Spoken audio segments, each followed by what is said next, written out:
Oi pessoal, tudo bem? Na videoaula de hoje a gente vai falar um pouco sobre a escravidão africana, mas para isso nós vamos falar inicialmente sobre a escravidão humana de forma bem sucinta, bem resumida, tá? Quando a gente estuda os primórdios das civilizações, ou seja, as civilizações mais antigas, desde que elas nasceram, a gente já via que existia escravidão humana. Mas é importante diferenciar a escravidão nesse contexto com o contexto da Idade Moderna. Por quê? Lá na Idade Antiga, as pessoas escravizadas, elas eram escravizadas geralmente por dívida ou então por serem prisioneiras de guerra. Então a gente percebe que a escravidão não tinha nada a ver com a cor da pele, uma vez que brancos, negros, pardos, independente da raça, a pessoa podia ser escravizada. É importante a gente saber também que a escravidão africana ela não se remete apenas a uma questão de cor da pele. Por quê? O território africano ele era formado por várias tribos e muitas dessas tribos eram rivais, eram inimigas. Então, era comum o combate entre elas. Geralmente, os próprios africanos, inimigos entre si, escravizavam então outros africanos, né? Então, povos inimigos deles. Então, a escravidão africana, ela acontecia antes mesmo da chegada dos europeus, mas era uma escravidão que pode-se dizer de forma bem geral que era uma escravidão mais baseada na cultura que eles mesmos tinham.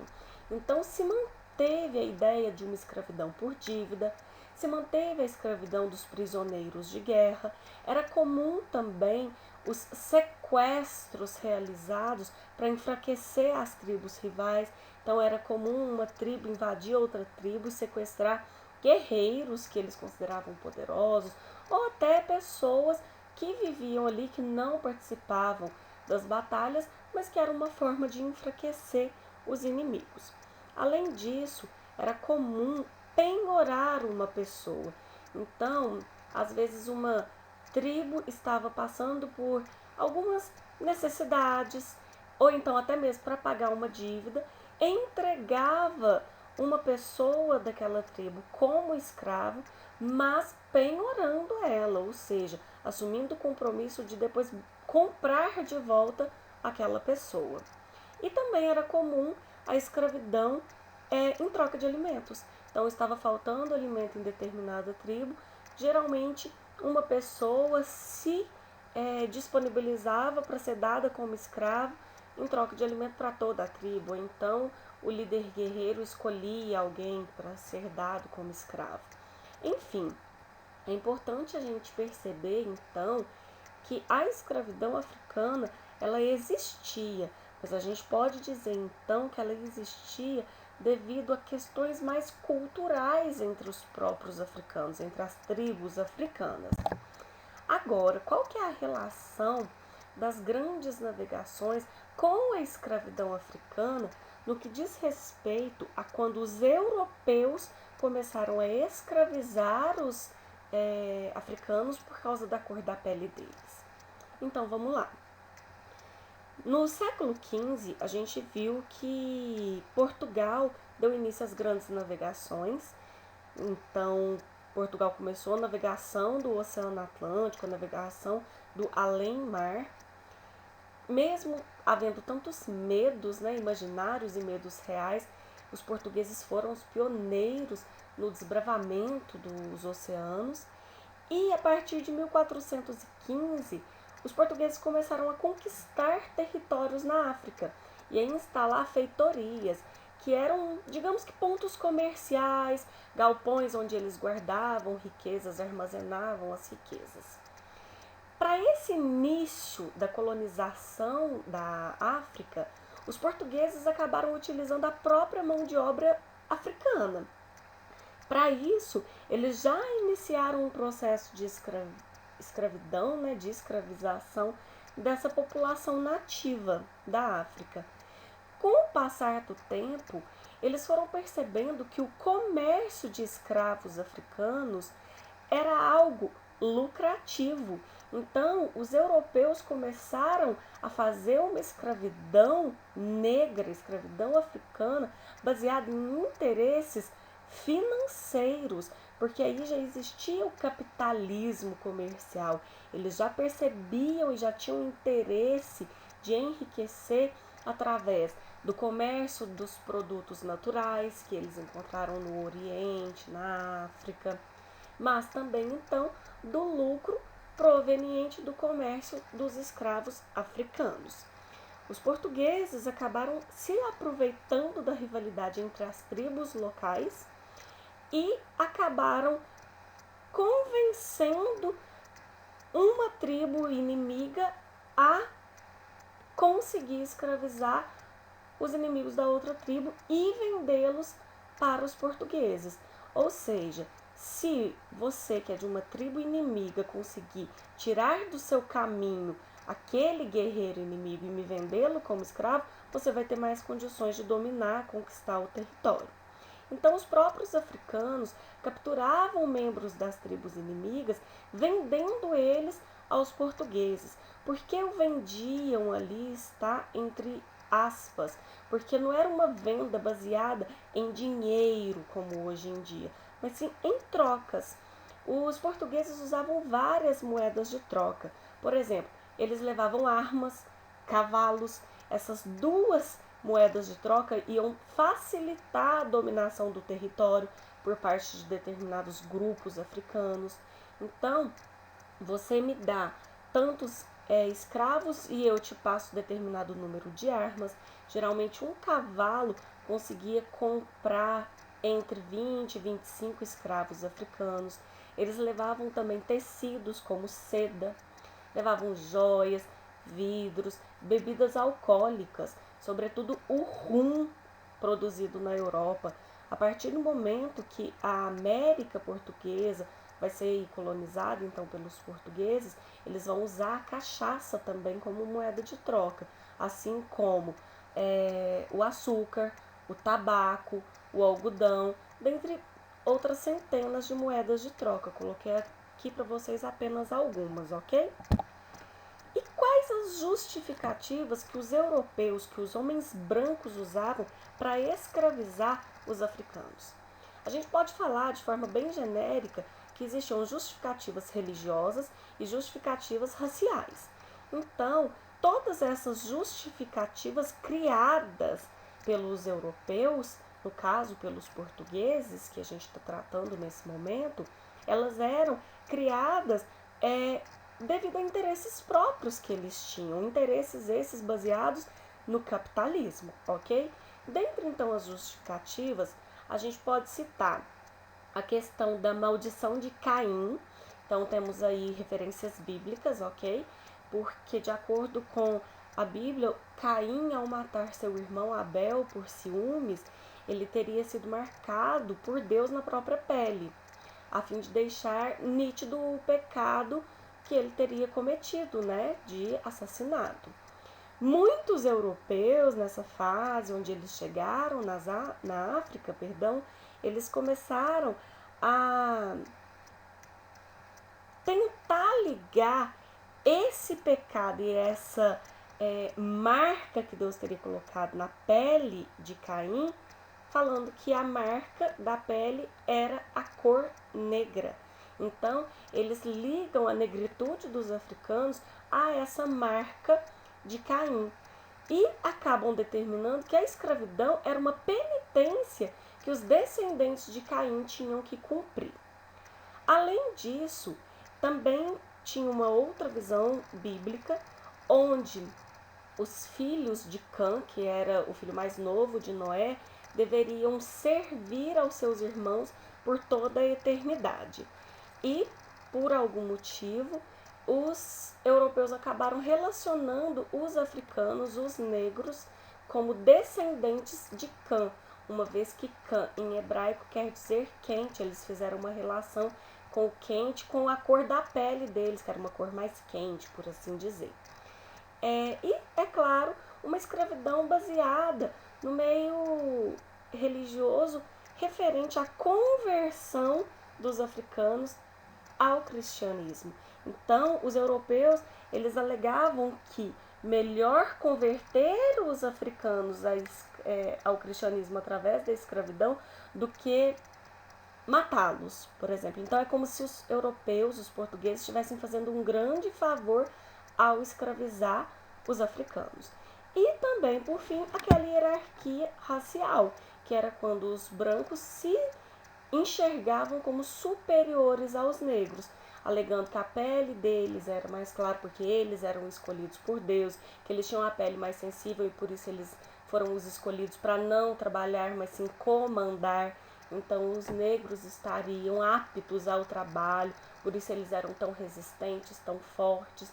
E ao mesmo tempo, às vezes ou muitas vezes, os europeus da época até mesmo tentavam justificar essa superioridade deles, falando que eles eram uma criação divina, mas que os negros não seriam uma criação divina.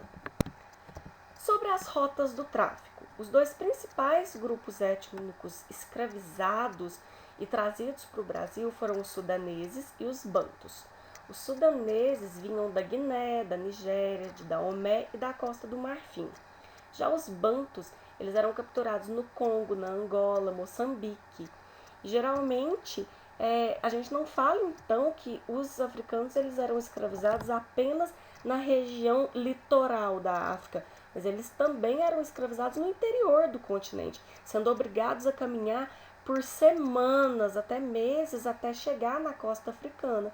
Então era um percurso muito longo, muito difícil, de muita humilhação, de muitos castigos corporais, muitos castigos físicos, que acabavam levando à morte de vários escravos, ok?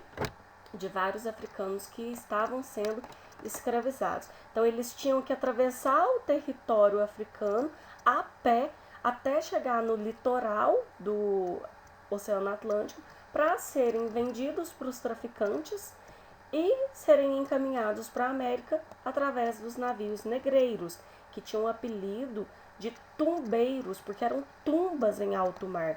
Vários escravos africanos morriam durante a travessia, devido às situações precárias que eles eram submetidos e situações extremamente humilhantes. Que basicamente aqui a gente tem, já fala, sempre embaixo delas estão as fontes, ok? E aqui essas não tem uma fonte específica porque eu tirei do Google Imagens. Os navios negreiros. Todo mundo já sabe que eram os meios de transporte utilizados para trazer os africanos escravizados para a América. E uma vez que eles chegassem na América, eles seriam vendidos nos mercados de escravos. A questão é que os navios negreiros, eles não tinham um tamanho pré-determinado, eles podiam variar. Quanto maior o tamanho, maior o número de escravos trazidos. As embarcações geralmente vinham superlotadas da África, com um número muito maior do que a capacidade que tinha, porque eles sabiam que eles perderiam alguns números de escravos, algumas mercadorias, algumas peças durante a travessia. Então, para eles terem cada vez mais lucros, eles pegavam mais escravos, já que para eles saíam a um preço de banana, por assim dizer. Então, como as condições de higiene eram inexistentes nesse percurso, no trajeto, né, da travessia do Oceano Atlântico, por quê? Não tinha banheiro. Então, as pessoas evacuavam, urinavam, enjoavam, tudo no porão onde elas estavam amontoadas umas às outras. Então, imagina o fedor, a sujidade, né, a falta de higiene desses porões. E acabava, então, proliferando várias doenças. Então, tinha vários insetos, a própria sujidade em si acarreta, né, algumas doenças. Tinha a questão da falta de alimentos também, falta de água potável para poder hidratar esses escravos. Então, assim, gente, era uma situação realmente não só humilhante, mas de dizimação. A intenção aí era realmente que o gasto fosse mínimo possível para que chegasse aqui e esses escravos que conseguissem sobreviver fossem vendidos só para gerar lucro, não tinha o menor cuidado nem sequer para que eles chegassem mais apresentáveis, mais saudáveis aqui. Cerca de 20 a 30% dos escravizados morriam durante esse trajeto. Era basicamente tipo, uma a cada 3, 4 pessoas estava morrendo durante o percurso. Uma vez que morria, essas pessoas eram jogadas em alto mar, por isso que os navios negreiros foram chamados de tumbeiros. Os homens eram separados das mulheres e das crianças, até mesmo porque os homens eram considerados mais rebeldes. Então, para evitar revoltas, eles ficavam separados. Mas ainda assim, às vezes um ou outro conseguia se soltar e gerava uma revolta que era reprimida com muita violência pela tripulação. Tripulação essa que estava armada com armas de fogo. O período, gente, que foi do século XVI até o século XIX, ele foi chamado de diáspora africana no que diz respeito à imigração forçada dos africanos para os países escravagistas. Ou seja, as pessoas que foram escravizadas da África foram obrigadas a ir para outros lugares, foram levadas à força, totalizando mais de 12 milhões de escravos africanos vindos para a América. E desses 12 milhões, mais de 12 milhões, mais de 4 milhões foram destinados só ao Brasil. Então é muita coisa.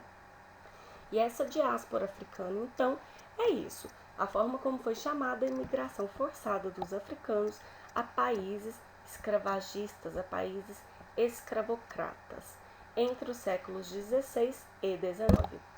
Aqui estão algumas imagens dos navios negreiros, a gente consegue ver o quanto eles estavam amontoados e alguns até pulando em alto mar para tentar se livrar desse destino, né, da escravidão.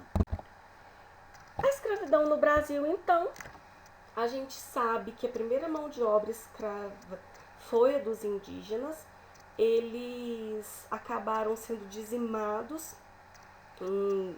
pelos portugueses, fosse através dos confrontos, da exploração, das doenças trazidas pelo homem branco e para as quais os indígenas não tinham imunidade. Então, diante da dizimação indígena e o fato dos jesuítas serem contra a escravidão dos indígenas, porque eles alegavam que eles eram seres ingênuos, inocentes, que ainda não tinham passado pelo processo de catequização, que eles poderiam ser pessoas melhores, isso acabou incentivando mais a escravidão africana, mas principalmente porque essa escravidão africana ela era lucrativa. Os portugueses envolvidos no comércio do tráfico negreiro, no comércio de africanos escravizados, eles lucravam muito e eles tinham que pagar impostos para a metrópole. Então, os portugueses enriqueciam e a metrópole, no caso Portugal, também enriqueciam, né? Ao chegarem no Brasil, assim como em outros territórios também, em outros países, os escravos eles passavam por um banho, como se fosse assim, baldada de água na cara mesmo. Eles recebiam óleo no corpo, tudo para tentar parecer que eles não estavam tão doentes. No caso, vários acabavam chegando aqui em situações tão precárias que eles não tinham nem como ser vendidos. Mas então existia tipo uma forma de maquiar a questão da aparência dos escravos para que eles fossem vendidos. Uma vez que eles chegavam, eles eram separados dos seus grupos étnicos, no caso, eles eram separados das pessoas que falavam suas línguas, tudo para dificultar a comunicação entre eles e até mesmo a fuga deles, e então eles eram vendidos nos mercados de escravos, realmente vendidos como mercadoria. Os escravos recém-chegados eram chamados de boçais, que eram então pessoas que não falavam a língua local, que não conheciam o território, por isso tinham mais dificuldade de fugir, de entrar em contato uns com os outros. E os ladinos eram os escravos já aculturados, aqueles que já estavam aqui há algum tempo, ok? No Brasil, então, apesar da gente não ter uma data específica para a chegada dos escravos, a gente sabe que foi logo após a instalação das capitanias hereditárias, onde tinha também a plantação da cana-de-açúcar, né, como base da economia do Brasil. Mas então, subentende-se que assim, a partir da década de 1540, 1550, essa escravidão começa a tomar forma e vai se estender até 1850 oficialmente, ok? Então, mais de 300 anos de escravidão. E os escravos africanos, eles eram utilizados nas plantations, ou seja, nas plantações de determinados produtos, como cana-de-açúcar, algodão, tabaco. Eles eram usados também no trabalho dos engenhos de açúcar, que é na fabricação de açúcar, na exploração de ouro, em afazeres domésticos, auxiliando seus senhores e suas senhoras, e também em alguns trabalhos urbanos. Por exemplo, eles saírem para fazer serviços para os seus senhores, sendo alugados também para outras pessoas que não tinham condição de terem um escravo, e o senhor de escravo alugava o que ele tinha, ensinava o seu próprio ofício para o escravo, para poder o senhor ficar, digamos que, de folga enquanto o escravo trabalhava. Enfim, eram várias as funções dos escravos africanos no Brasil, mas lembrando sempre da extrema exploração, dos constantes castigos físicos pelos quais eles passavam, das formas de resistência que eles tinham, como as fugas, a fundação e formação de quilombos. Alguns morriam de banzo também, que era uma espécie de melancolia, uma depressão que tirava totalmente a energia deles para qualquer tipo de trabalho. Fora as punições, né, que levavam eles à morte. Aqui, por fim, eu trouxe uma tabela com a abolição gradual, ou seja, a abolição aos poucos da escravidão no Brasil, uma abolição que teve muita influência externa, principalmente por parte da Inglaterra. Não porque a Inglaterra estava preocupada com a questão humanitária, mas sim porque ela estava preocupada com a questão financeira. Os países que tinham escravos, como o gasto na produção de determinadas mercadorias era baixo, essas mercadorias seriam vendidas a um preço barato e atrapalharia o comércio inglês. Então, para evitar uma concorrência em relação a produtos baratos de países escravocratas, a Inglaterra começa a pressionar pela liberação dos escravos, ou seja, pela libertação dos escravos, mas por interesses próprios, interesses financeiros. Por hora é isso, depois dei uma olhadinha aí nessas leis que foram criadas no Brasil ao longo do século XIX, mas percebendo que é a partir de 1850 que vão vir leis que vão abolir realmente algumas áreas da escravidão. Então, a Lei Eusébio de Queiroz, que acabava proibindo o tráfico de escravos, o que fez com que não pudesse mais ser realizado o tráfico negreiro.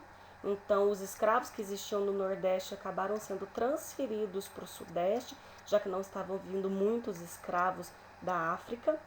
A lei de 1871, que é a lei do ventre livre, que libertava a partir daquele momento os filhos de escravas.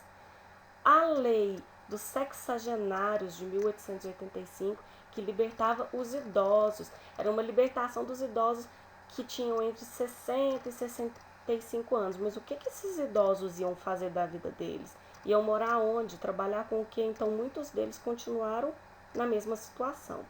E, por fim, a Lei Áurea, que libertou os escravos africanos sem organizar a sociedade, sem preparar a sociedade para receber essa população analfabeta, sem nenhum dinheiro, sem local para morar. Então, assim, como diz aqui as consequências, não teve muita preocupação com os direitos para eles, ok? O que gerou muita revolta por parte dos senhores de escravos, porque eles não foram indenizados quando eles perderam seus escravos. E esse vai ser, inclusive, um dos estopins para o golpe republicano de 1889. Bom, por hora é isso. Eu espero que vocês consigam utilizar esse PowerPoint para poder fazer anotações, para poder fazer resumos, mapas mentais e para que vocês tenham entendido um pouco melhor a matéria. Até mais, pessoal!